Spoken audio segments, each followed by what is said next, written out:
दोस्तों, अगर मैं आपसे कहूं कि आज से 140 साल पहले महाराष्ट्र के एक महिला ने पूरे समाज से एक ऐसा सवाल पूछा था जिससे लोग असहज हो गए थे।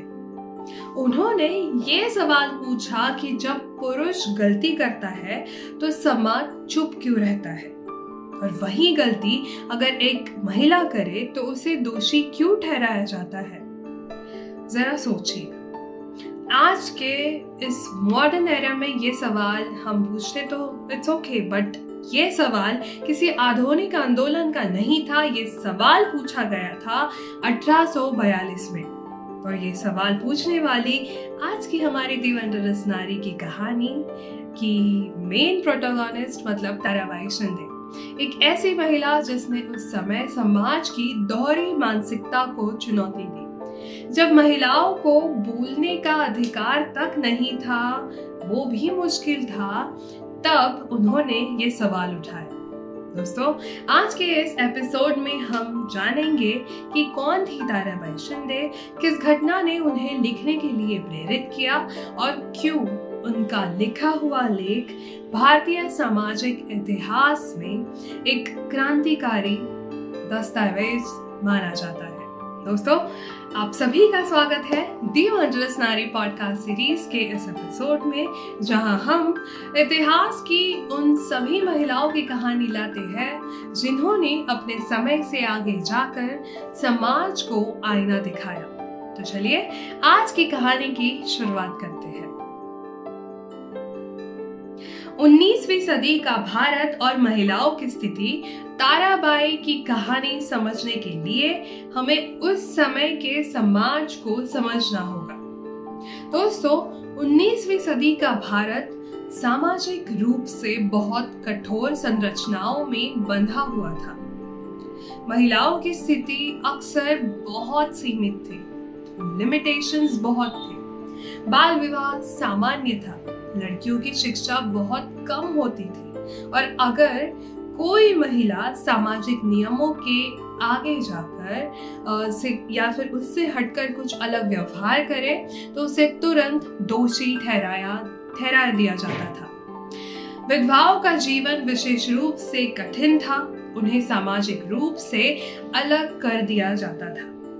उन्हें कपड़े, उनके भोजन, उनका रहना सब बदल दिया गया था। यहाँ तक कि उनका जीवन जीने का तरीका भी समाज तय करता था कि वो कैसी जिंदगी जिएंगे। लेकिन इन कठोर नियमों के बावजूद कुछ लोग ऐसे भी थे जो समाज को बदलने की छोटी छोटी कोशिश कर रहे थे, और इन्हीं नामों में से एक है ताराबाई शिंदे। दोस्तों, ताराबाई शिंदे का जन्म लगभग 1850 के आसपास महाराष्ट्र के बुल्ढाना क्षेत्र में हुआ। उनके पिता बापूजी हरी शिंदे प्रगतिशील विचारों वाले व्यक्ति थे। वे जुड़े हुए थे उस समय के सामाजिक सुधार आंदोलन से। विशेष रूप से वे एक प्रभावी थे एक महान व्यक्तिमत्व से जिनका नाम है ज्योतिराव फुले। उनके विचारों से वो प्रेरित थे। फुले उस समय जाति व्यवस्था, महिलाओं की शिक्षा और सामाजिक समानता के लिए संघर्ष कर रहे थे। इसी आंदोलन के कारण ताराबाई का बचपन एक ऐसे वातावरण में बीता जहां सवाल पूछना गलत नहीं माना जाता था। दोस्तों, उस समय महिलाओं की शिक्षा बहुत दुर्बल थी, लेकिन ताराबाई को मराठी भाषा और साहित्य का अच्छा ज्ञान मिला। उन्होंने धार्मिक ग्रंथों को पढ़ा, उन्होंने समाज की संरचनाओं को समझा, लेकिन सबसे महत्वपूर्ण बात यह है कि उन्होंने समाज को ध्यान से देखा, ऑब्जर्व किया। उन्होंने देखा कि नैतिकता के नियम सिर्फ महिलाओं के लिए ही कठोर है। अगर कोई पुरुष सामाजिक नियमों को तोड़ता है, उसका पालन नहीं करता, तो समाज अक्सर उसे नजरअंदाज कर देता है। लेकिन अगर कोई महिला वैसे ही व्यवहार करे तो उसे तुरंत दोषी ठहराया दिया जाता है। ये असमानता ताराबाई को गहराई से परेशान करती थी। उस दौर में इस असमानता पे, इस इनइक्वालिटी पे उन्होंने सवाल किया।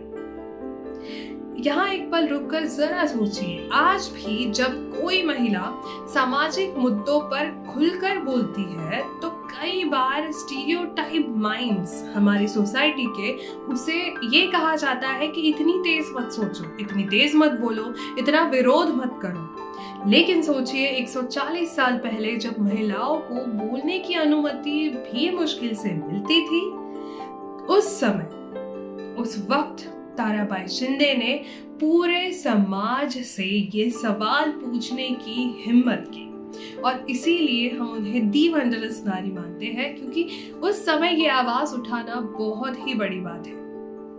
1880 के दशक में महाराष्ट्र में एक घटना हुई। एक युवा ब्राह्मण विधवा पर अनैतिक संबंधों का आरोप लगाया गया। समाज ने उसे कठोर सजा दी, लेकिन उसी घटना में शामिल पुरुष को लगभग कोई सामाजिक दंड नहीं मिला।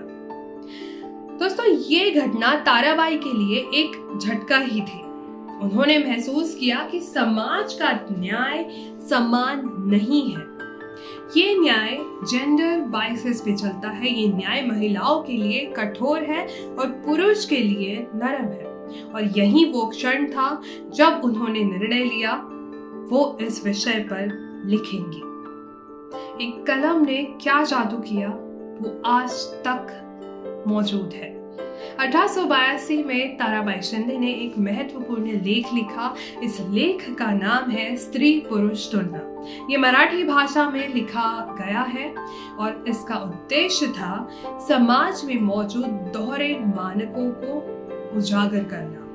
इस लेख में ताराबाई ने समाज से कई सवाल पूछे। उन्होंने पूछा, अगर समाज नैतिकता की बात करता है तो वो नियम सिर्फ महिलाओं के लिए ही क्यों लागू होते हैं? क्या पुरुष इन नियमों से मुक्त है? उन्होंने ये भी कहा कि धर्म और परंपरा का इस्तेमाल अक्सर महिलाओं को नियंत्रित करने के लिए ही इस्तेमाल किया जाता है। धर्म और परंपरा के नाम पर उन्हें प्रगतिशील होने से रोका जाता है। 1882 में एक महिला का इस तरह लिखना असाधारण साहस की बात थी, क्योंकि उस समय समाज महिलाओं से ये उम्मीद करता था कि वे चुप रहे, वे सवाल ना पूछे, वे नियमों का पालन करें। लेकिन हमारी दी वंडरस नारी ताराबाई ने इन अपेक्षाओं को चुनौती दी। उन्होंने समाज के सामने एक आईना रखा ताकि ये परंपरा जो है, जो स्टीरियोटाइप्स है, ये ना चले। दोस्तों, हम आज भी इन सभी इनइक्वालिटी को फेस कर रहे हैं। स्टीरियोटाइप माइंडसेट आज भी चल रहा है। जेंडर बाइसेस पे लोग, अगर वो मेल है, फीमेल है, तो उस तरीके से उन पर न्याय लागू होता है। आज भी कई रीजन में ये हमें देखने को मिलता है। समाज में ऐसे उदाहरण कम नहीं है, लेकिन उस समय पर यह आवाज उठाना, जब कोई भी बोलने से डरता था, ये बहुत बड़ी बात है। जैसे कि अपेक्षित था, ताराबाई के लेख ने कई लोगों को नाराज कर दिया। उनकी बहुत आलोचना हुई। कुछ लोगों ने कहा कि एक महिला को ऐसे विषयों पर लिखना ही नहीं चाहिए। लेकिन इस दौरान भी कुछ उनके समर्थन में भी खड़े थे, विशेष रूप से ज्योतिराव फुले। उन्होंने ताराबाई के लेख का समर्थन किया।